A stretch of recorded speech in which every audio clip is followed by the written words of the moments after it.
Metro চেপে সংসদে গেলেন তৃণমূলের সায়নী, হলেন কটাক্ষের শিকার। পরনে নীল রঙা হ্যান্ডলুম শাড়ি, চোখে রোদ চশমা, গরম থেকে বাঁচতে টেনে বাঁধা হাত খোঁপায় ভরসা। সাংসদের পরিচিতি গলায় ঝুলিয়ে দিল্লি মেট্রোয় সায়নী ঘোষ। শুক্রবার সংসদ অধিবেশনের পঞ্চম দিনে ঠিক এভাবেই সংসদ ভবনে পৌঁছান যাদবপুরের তৃণমূল সাংসদ।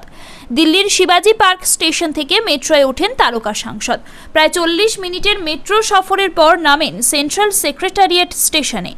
আম আদমির মতো মেট্রো চেপে সায়নীর সংসদে যাওয়ার ছবি সোশ্যাল মিডিয়ায় হু হু করে ভাইরাল হয় এদিন সন্ধ্যায়। এখন আর তার পরিচিতি শুধু নায়িকা নয়, জনপ্রতিনিধি তিনি। যাদবপুরের মানুষের হক আদায়ের জিম্মা তাঁর কাঁধে সঁপেছেন মমতা বন্দ্যোপাধ্যায়।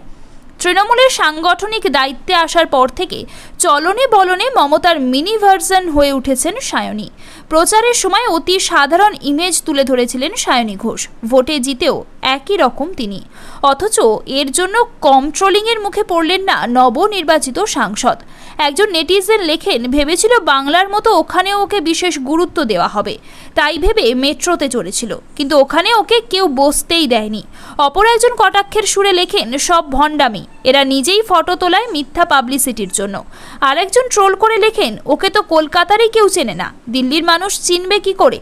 বাংলার রাজনীতিতে সায়নীর উত্থান বিদ্যুৎ গতিতে। 21 বিধানসভা নির্বাচনের আগে বাম ঘেঁষা সায়নী ঘাসফুলে যোগ দেন। ভোটে লড়ে হেরে যান সায়নী, কিন্তু অল্প সময়ের মধ্যেই মমতার সুনজরে আসেন নিজের কাজের মাধ্যমে। সময় যত গড়িয়েছে ততই বাংলার রাজনীতিতে নিজের গুরুত্ব বাড়িয়েছেন সায়নী। সমাজ মাধ্যমে জয় শ্রীরাম স্লোগানের বিরোধিতা করায় যখন গেরুয়া শিবিরের রোষে পড়েছিলেন সায়নী, তখন তার পাশে দাঁড়ান মমতা। এরপরই বামমনস্ক সায়নীর সঙ্গে মমতার নৈকট্য বাড়ে। ধীরে ধীরে পোড় খাওয়া রাজনীতিবিদ হয়ে উঠেছেন সায়নী।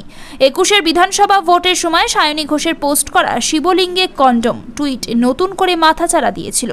এবারেও তার অন্যথা হয়নি। অতীত বিতর্কের অভিশাপ ঘোচাতেই বোধহয় লোকসভা ভোটের প্রচারের সময় একাধিকবার শিবলিঙ্গের পূজা করেছেন সায়নী। এমনকি সাংসদ পদ জেতার শংসাপত্র সবার প্রথম শিবের পায়েই অর্পণ করেছেন তৃণমূলের এই তরুণ তুর্কি। ভোটে জিতে এখন পার্লামেন্টে সায়নী, যাদবপুরবাসীকে দেওয়া কথা রাখবেন তিনি, এমনটাই আশা